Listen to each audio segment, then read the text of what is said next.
Assalamualaikum warahmatullahi wabarakatuh. Selamat siang. Perkenalkan, nama saya Aulia Makfiroh dengan NIM 230421002 dari kelas BKT 2B. Program Studi Keuangan dan Perbankan Terapan jurusan Akuntansi. Pada kesempatan kali ini, saya akan memberikan review dari buku berjudul Apakah Takdir Perempuan Sebagai Manusia Kelas 2, karya Evelyn Redd, yang mengangkat tema hak asasi manusia, khususnya kesetaraan gender. Review ini saya buat untuk memenuhi tugas mata kuliah Pendidikan Pancasila yang diampu oleh Pak Said Muhammad Yusuf Aidit, SPD MSI CITP.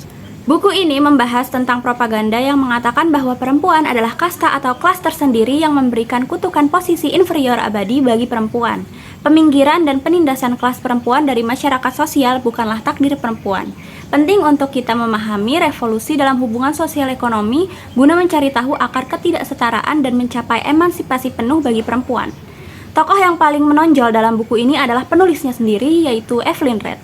Evelyn adalah seorang sosialis dan aktivis hak-hak perempuan asal Amerika yang telah menulis banyak sekali buku asal-usul penindasan perempuan dan perjuangan untuk pembebasan perempuan.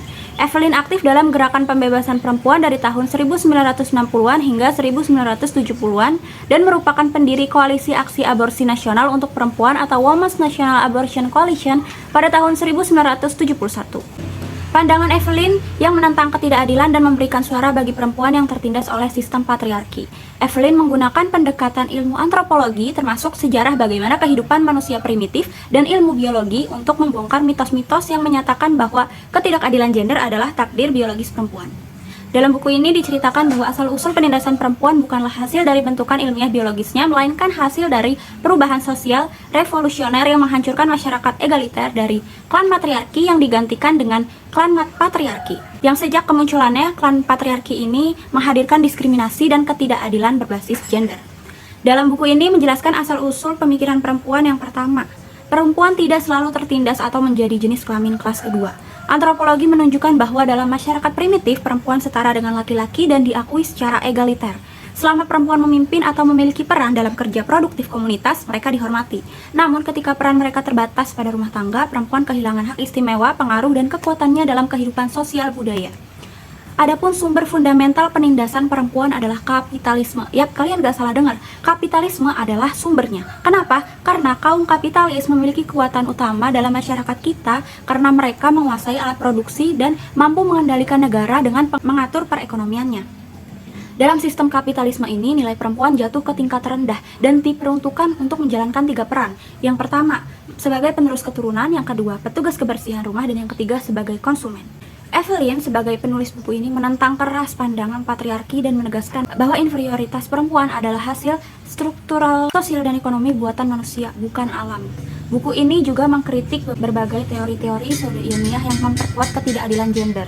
Yang akan saya bahas dalam buku ini antara lain teori rahim, teori berburu, teori Evenkulet, hingga keluarga abadi. Pertama adalah teori rahim, yang menyatakan bahwa perempuan lemah karena cacat biologisnya, seperti memiliki rahim, melahirkan, dan menyusui.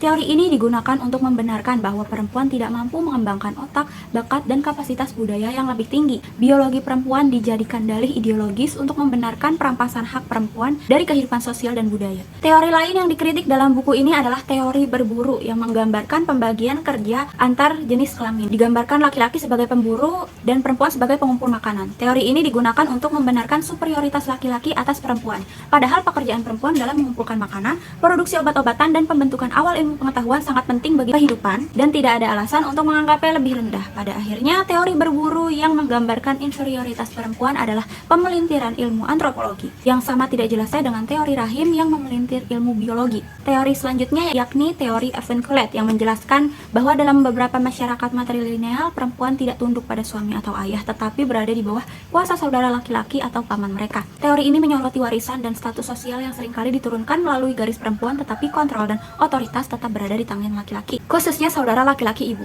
Evelyn juga mengkritik konsep keluarga abadi yang merupakan ekspresi dari teori rahim yang mengekang kemandirian ekonomi perempuan. Dalam masyarakat patriarki, perempuan didorong keluar dari kehidupan sosial dan budaya ke dalam kehidupan rumah tangga yang terbatas dengan alasan biologis. Lagi-lagi biologis, perempuan dicabut haknya atas pekerjaan yang memungkinkan kemandiriannya. Sisi positif dari buku ini adalah analisis mendalam dan kritis terhadap struktur sosial patriarki. Adapun sisi negatif dari buku ini adalah beberapa argumen yang mungkin cenderung lebih menganut feminis bagi beberapa pembaca yang bisa menyebabkan kesulitan dalam menerima pandangan Evelyn. Meskipun demikian, argumen-argumen ini didukung oleh bukti-bukti sejarah dan antropologis yang kuat, membuatnya konkret dan mendalam.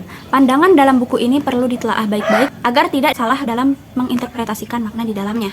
Kesimpulannya, buku Apakah Takdir Perempuan Sebagai Manusia kelas 2 oleh Evelyn Redd memberikan pandangan mendalam tentang isu-isu gender dan ketidakadilan sosial. Penting untuk memahami bahwa ketidakadilan gender bukanlah takdir biologis, melainkan hasil dari struktur sosial yang dapat diubah.